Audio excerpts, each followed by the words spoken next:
All right, guys, we are here at some rather interesting crossings. If any of you guys have watched Richard Owens' videos way back in the day, you'll familiarize yourself with this crossing. This is the crossing that was having a weird malfunction where like the lights were super dim, the bells weren't ringing, it was like a low power thing. But as you can tell, this crossing has went abandoned. As you can tell, they got bags on the lights. That one's kind of fallen down. The crosswalks were removed, stop and red signal signs, all that. But as you can tell, there's some MOW equipment right there. And the track was basically dug up out of the road when they redid this. And they redid the crossing foundation, so it's much smoother to go over. I'm not sure if this particular track is being put back in service or not. The ones down there, which we'll get to in a second, that other crossing, actually a train's already went through there, so we'll get to those in just a second. So, as you can tell, not sure if they're going to use this track or not, but there is MOW equipment right there. And by the way, this is the Jefferson Avenue crossing. We'll call this one number 1, between Pennsylvania and the Pay Bridge. Pay Bridge is that light down there.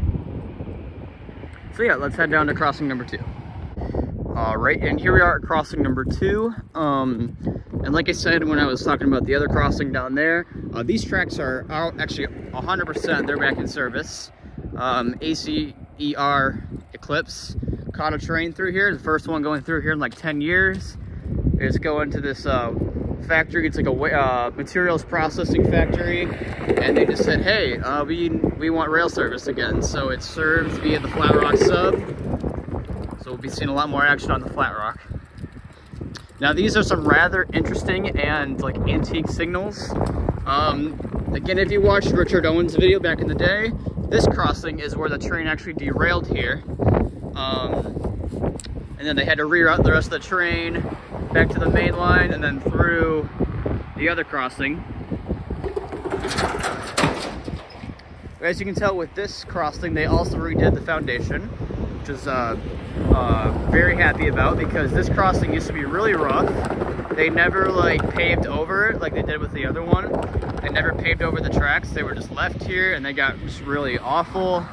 Also, this entire strip of road here, which is between Pennsylvania's down there and that light down there is the Pay Bridge. This strip of road here used to be just terrible.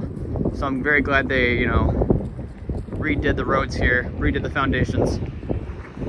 As you can tell, this crossing has an inverted 2-track sign, which is really cool. I kind of hope they keep that. But my guess is they're probably gonna, they're gonna just like rip out the old incandescent lights, put in LEDs, probably put an eval up there, or they're just gonna completely rip out this cantilever and just, replace it completely.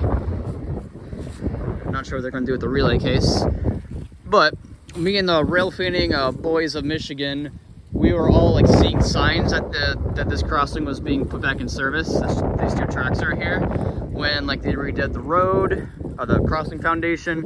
Also, you can see down there they added the road markings. Now it's making me wonder, maybe they're not using the other crossing down there because they didn't put in the road markings, but it's all up in the air what they decide to do. So I'll keep you guys updated on just the progress that goes on. As of now, the signals I'm guessing, are still disconnected. They have been for a while. When the one train came through here, they just had someone come out and flag down the crossing while the train went through and went in the loading door. Yeah, I'll keep you guys updated as stuff happens. I'll be checking up on these crossings very frequently.